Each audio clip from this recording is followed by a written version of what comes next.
There's a very significant decision there to do with employment. Who's an employee and who is an independent contractor. Very significant decision reported there in the newspaper this week. A fiddler in a band has been deemed to be an employee rather than an independent contractor. This, as I say, is a very significant case because it is based on a Supreme Court decision in the case involving Domino's pizza drivers. And the Supreme Court decision was to determine that the Domino's pizza delivery drivers were employees, but the Supreme Court decision set out a sort of a five-stage question, or five questions rather, that you need to look at with a view to determining whether a person, a worker, is an employee or is an independent contractor. I made a video about this recently, about the five questions, and I'll put the video up here again for your ease of reference. But the five questions, again, to be clear, are: 1. Does the contract involve the exchange of wage or other remuneration for work? 2. If so, is the agreement one pursuant to which the worker is agreeing to provide their own services and not those of a third party to the employer? 3.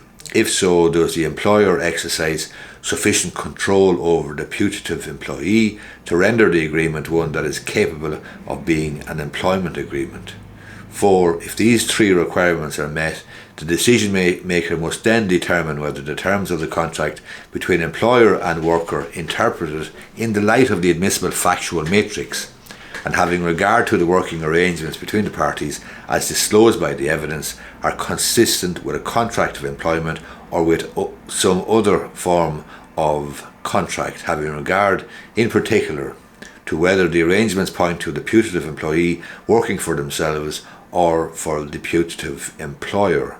And 5. Finally, it should be determined whether there is anything in the particular legislative regime under consideration that requires the court to adjust or supplement any of the foregoing. These 5 questions are critical. The case of the fiddler in the band: he is a gentleman called Matt McGranahan.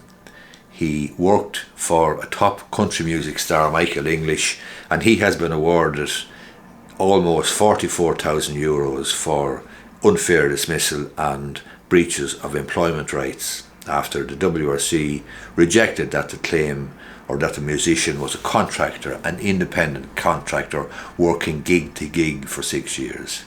The WRC has ruled that the musician Matt McGranahan, he was unfairly sacked by the management of the Michael English band in September 2021 following a row over employment rights.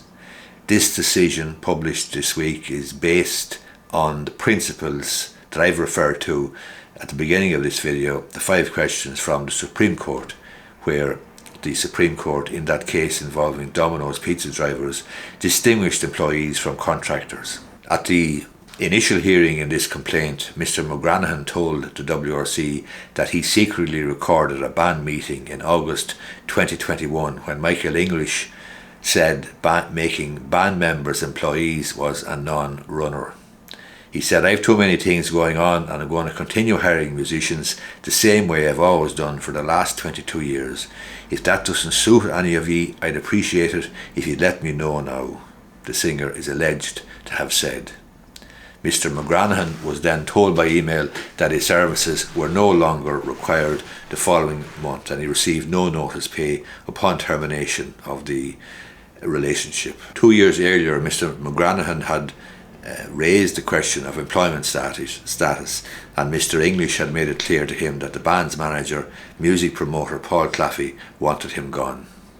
He said, "I could easily pick up a fiddle player, pick up the phone and say you want a job, etc., etc., and get any number of fiddle players." Mr. McGranahan made a series of recordings of conversations with Mr. English without Mr. English's knowledge. The barrister acting for the band's management had objected to the material being introduced in evidence. The adjudicator heard extensive evidence from both parties on the circumstances of Mr. McGranahan's working life with the Michael English band, at the hearing. Mr. English had been set to give evidence in defence of the complaints, but he departed at their lunchtime that day.